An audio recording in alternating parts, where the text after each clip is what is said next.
Hello everyone! For today's video ay pag-usapan natin kung ano ang mga pangit na habit natin, ang mga dapat hindi na natin kinakain pagdating ng gabi na nakakasama sa ating katawan. Alam nyo ba na kapag gabi, kung tayo ay magpapahinga, ang ating katawan ay magpapahinga, kailangan din ng mga organs natin, ng ating mga body organs natin na magpahinga para kinabukasan ay makapag-function sila ng maayos at maging maayos sa mga darating pang mga panahon. So, yun yung ating pag-uusapan ngayon, yung mga pwede nating itulong sa ating body organs para maging maayos naman ang buhay natin sa mga darating pang panahon, para humaba-haba ang ating mga buhay, hindi lang sa pag-exercise, pati na rin sa pagda-diet syempre.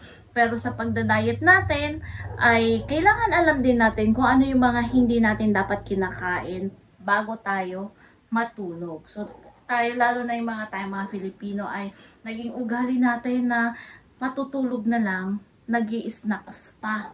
Meron pang midnight snacks habang nanonood ng TV. Merong tatlong pagkain na hindi natin dapat na kinakain o ipinapakain sa ating mga anak sa gabi or sa hapunan.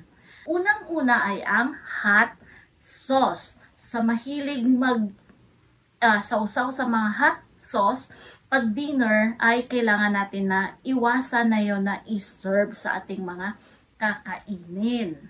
Ang hot sauce ay merong capsaicin. Itong capsaicin ay hindi lamang susunugin yung ating dila, kundi ito ay i-relax din niya ang ating mga esophageal valve na magiging dahilan para punuin ang ating lalamunan ng stomach acid na kalaunan ay pwedeng magkaroon ng cellular damage sa ating mga lalamunan habang tayo ay natutulog.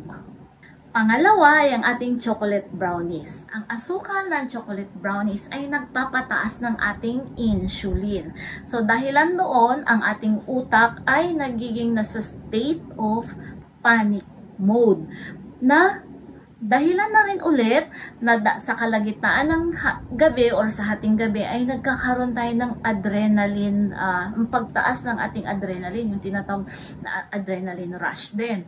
So dahil doon, ang ating puso ay mahihirapan din, mapapagod din ang ating puso, nagkakaroon tayo ng paputol-putol na pagtulog. So, syempre, pagpagod ng ating puso, nahihirapan din siya sa pagtibok. Kasi sa panahon na yon na tayo ay relax, dapat ang ating puso ay nagpapahinga din at relax din sa kanyang pagtibok. Pangatlo at pinaka-worst ay ang ating cereals. Kaya kung kayo ay mahilig kumain pa ng cereals sa gabi, naku, tigilan nyo na yan. Hindi maganda. Kasi ang kanyang refined carbohydrates ay nagpapaspike ng ating insulin ng 300% higit na mabilis kaysa sa asukal lamang, yung ordinaryong asukal na kinain lang natin. At dahil doon ay nagkakaroon tayo ng violent sugar crash na iniisip ng ating katawan na sobra tayong gutom. Sobrang gutom na gutom tayo. Yun ang akala ng ating katawan.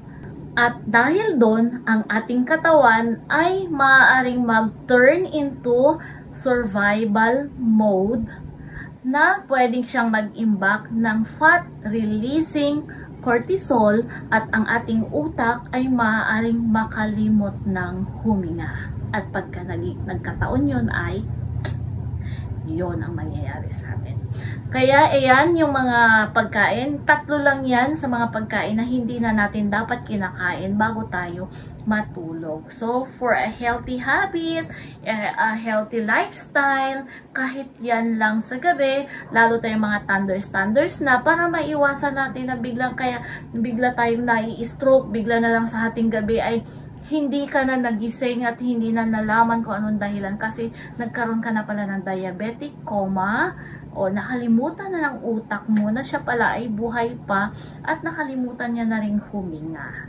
Hanggang sa muli, goodbye and thank you for watching.